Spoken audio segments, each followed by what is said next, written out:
এখন আপনার ক্যাম্পাসের বাস্তবতায় আপনি উম এতদিন কাজ করেছেন এবং জুলাই আন্দোলনে কাজ করেছেন। এখন আপনি ন্যাশনাল লেভেলে অনেকগুলো ইস্যুতে কাজ করছেন। তো এই কাজগুলো করতে যেয়ে আপনি এখন পর্যন্ত কি ধরনের থ্রেট ফিল করেছেন বা কি ধরনের থ্রেট আপনাকে দেয়া হয়েছে আসলে? না, থ্রেড তো এগুলো তো আসে। এগুলা আসলে খুবই কমন ব্যাপার। এগুলা হাদি ভাইও পাত্তা দিত না। এগুলা আমাদের আসলে পাত্তা দেওয়ার মতো কোনো ব্যাপারই না এটা। ফেক আইডি দিয়ে কেউ একজন থ্রেড দিচ্ছে বা হত্যার হুমকি দিচ্ছে, কল দিয়ে হুমকি দিচ্ছে, হোয়াটসঅ্যাপে হোয়াটসঅ্যাপে হুমকি দিচ্ছে। তো এই জায়গাগুলো আসলে খুব বেশি সিরিয়াসলি আমরা নিচ্ছি বিষয়টা এমন না। আ আর এগুলা মেনে নিছি। এগুলা সেই জুলাইয়ের পর থেকে এগুলা কন্টিনিউয়াসলি আসতেছে। আর থ্রেড আপনার শিক্ষা প্রতিষ্ঠানের ম্যানেজমেন্ট করে ফেলুন সম্পূর্ণ ডিজিটালাইজড। ব্যবহার করুন তালিমি ক্লাউড স্কুল বা মাদ্রাসা ম্যানেজমেন্ট সফটওয়্যার। সফটওয়্যারটি সম্পূর্ণ ফ্রি ট্রায়াল নিতে এখনই কিউআর কোড স্ক্যান করুন বা কমেন্টে দেওয়া লিঙ্কের ফর্মটি ফিল আপ করুন। কেউ সোশ্যাল মিডিয়ায় দিচ্ছে, ওই যারা থ্রেড দেয় ওদের প্রতি আসলে অনুরোধ যে সামনে এসে থ্রেড দিক। তাহলে ওইটা মোকাবেলা করা যাবে। কিন্তু ফেসবুকে ফেক আইডি দিয়ে মানে এই কাপুরুষের হাতে মরতে কেউ চায় না। বীরপুরুষের হাতে সামনে এসে সামনে থেকে গুলি করুক, ওইটা একটা আত্মার একটা একটা মানসিক প্রশান্তি। এবং এটা বুঝবো যে যে আমাকে মারছে সেও কাপুরুষ না।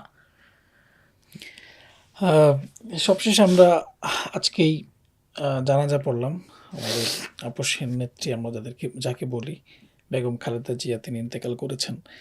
তো খালেদা জিয়া সম্পর্কে হাদি ভাই তো আসলে খুব উঁচু ধারণা রাখতেন এবং খুবই চমৎকার করে তিনি তাকে তুলে ধরেছেন তার বক্তব্যগুলোতে। তো একই সাথে একই মাসে আসলে কাছাকাছি সময়ে এবং একটা সময় হাসপাতালেও এমন উপরতলা নিচতলায় কিছু সময় ছিলেন তারা। অথচ মানে বেঁচে থাকতে বা সুস্থ থাকতে তাদের দেখা হয়নি ওই সময়টাতে। তো এই যে খালেদা জিয়ার মৃত্যুর পর বাংলাদেশের পলিটিক্সে আসলে কি ধরনের ক্ষতি হলো আপনার মনে হয়? অপূরণীয় ক্ষতি। বাংলাদেশের আহ, আপোষহীন একটা মানুষ। হাদি ভাই তো সব সময় ওনাকে আইডলের মতো মানতো। তো বেগম জি আসলে বাংলাদেশের জন্য অপূরণীয় একটা ক্ষতি। আমি জানি না যে তার দল সেইভাবে সে আপোষহীন মনোভাবটা পোষণ করতে পারবে কিনা। আশাবাদী।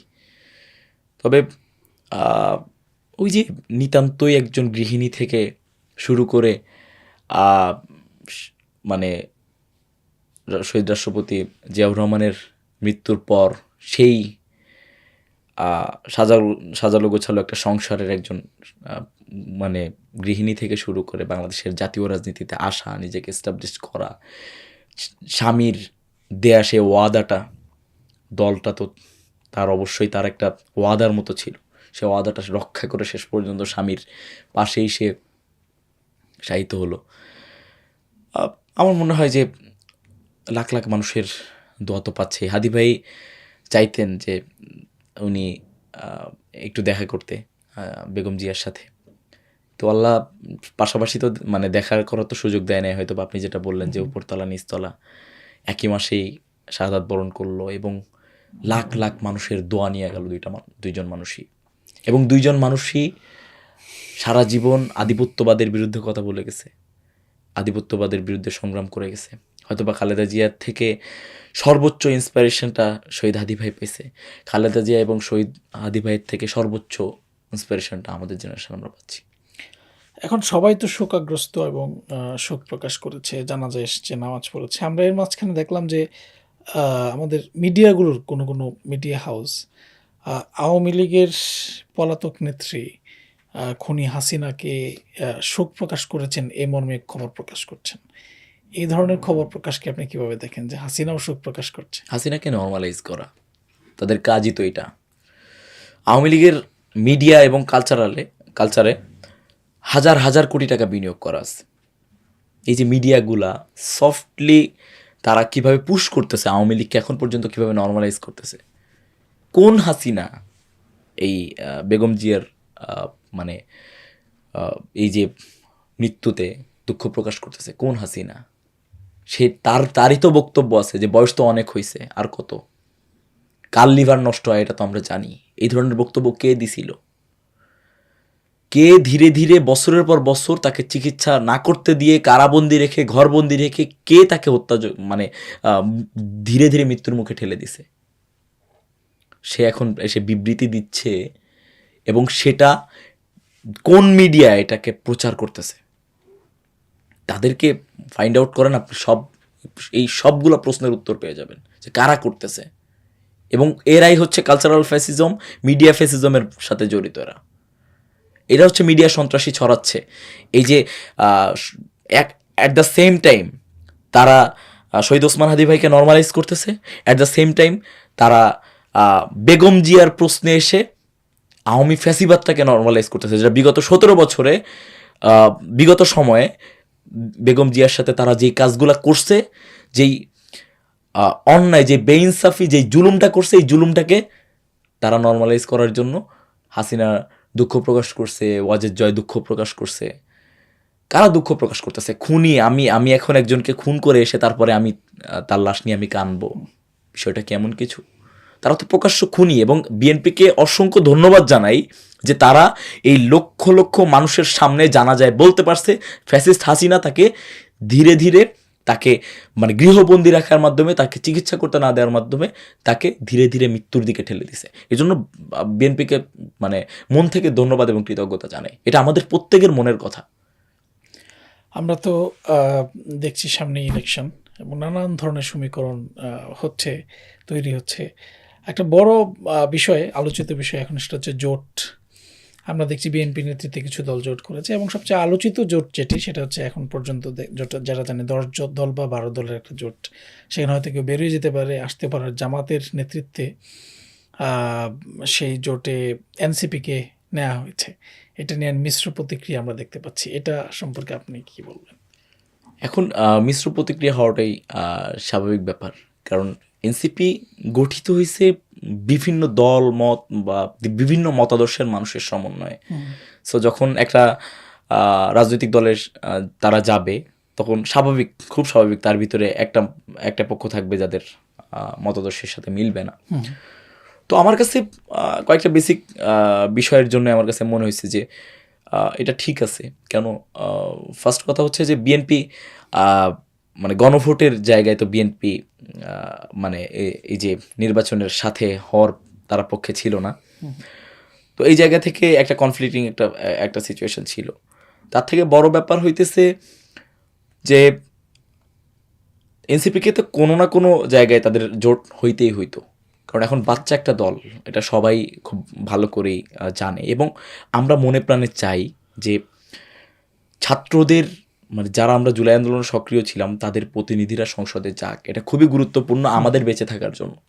তো সেই জায়গা থেকে মনে হয়েছে যে মানুষের যে সমর্থন তারা চাচ্ছে, আমার কাছে মনে হয়েছে যে তারা তাদের রাইট ট্র্যাকে আছে এবং তারা করতে পারে এটা।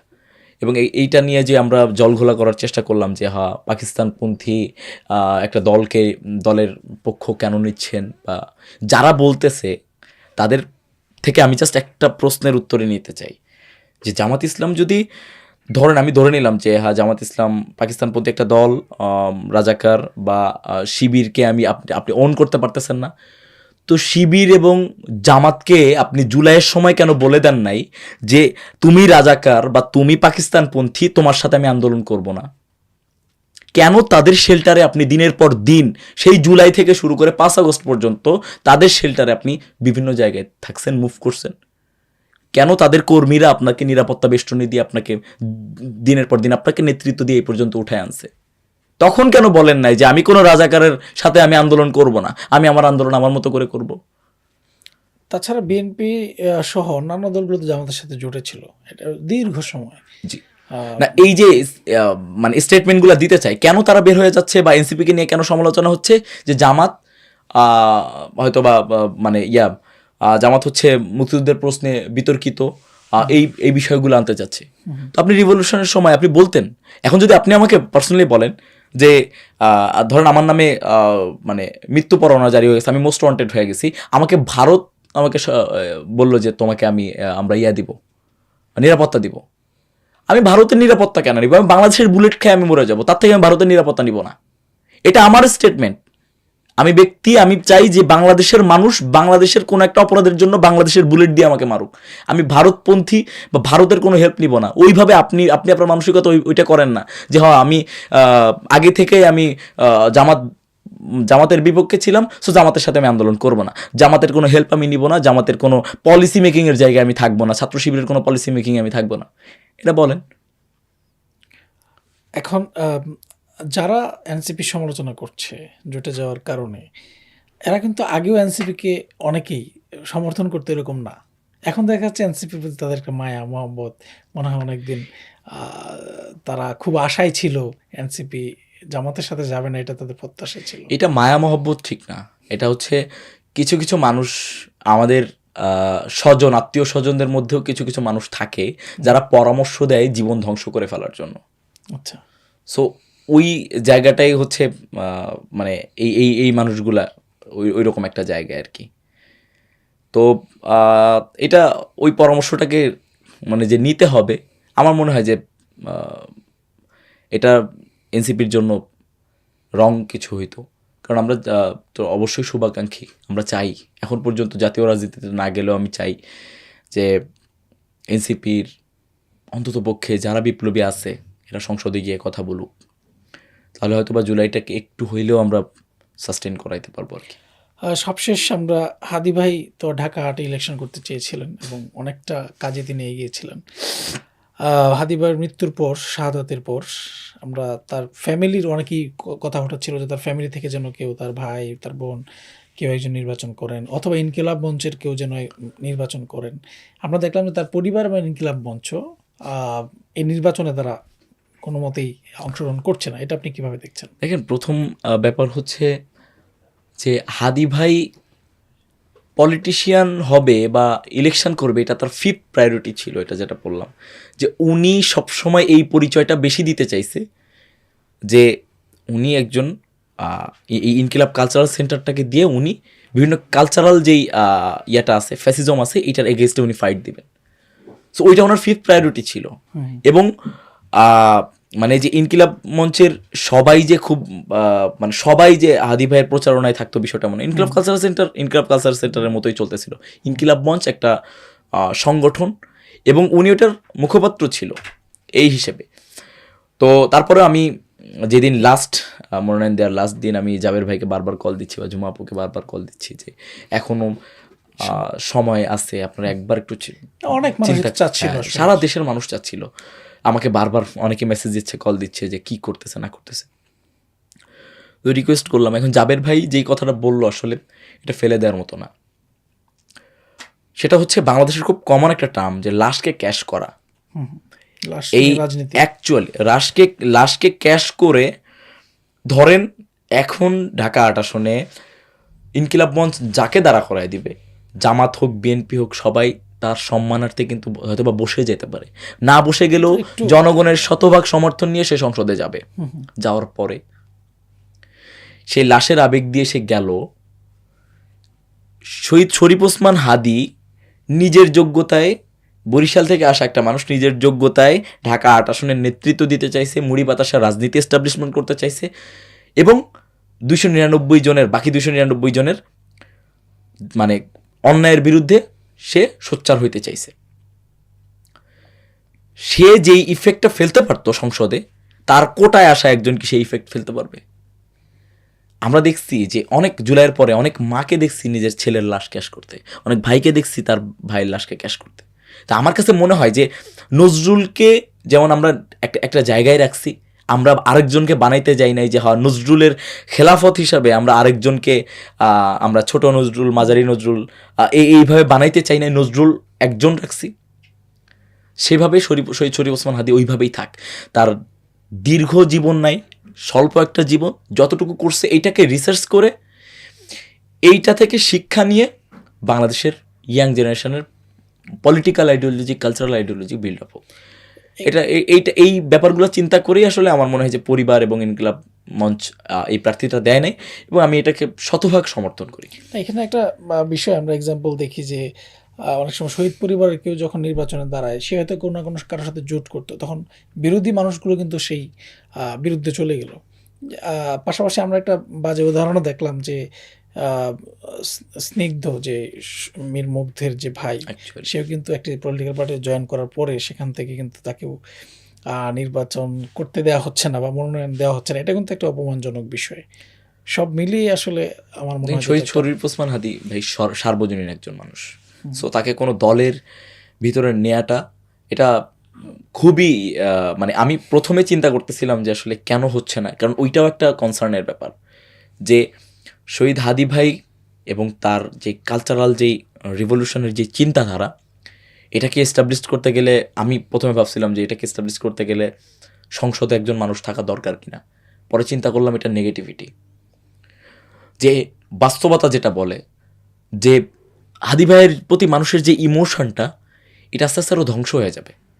সো আমরা যদি হাদি ভাইয়ের ইমোশনটাকে বাঁচায় রাখতে চাই তাহলে ওকে ক্ষমতা থেকে দূরে থেকে প্রেশার গ্রুপ হিসেবে কাজ করা। হাদি ভাই তো নিজেও আসলে পরিবারতন্ত্র এবং এই বিষয়গুলো সুযোগ নেওয়ার বিষয়গুলো থেকে তিনি Actually, সতর্ক করেছেন তার আগে। থেকে প্রেশার গ্রুপ হিসেবে কাজ করা।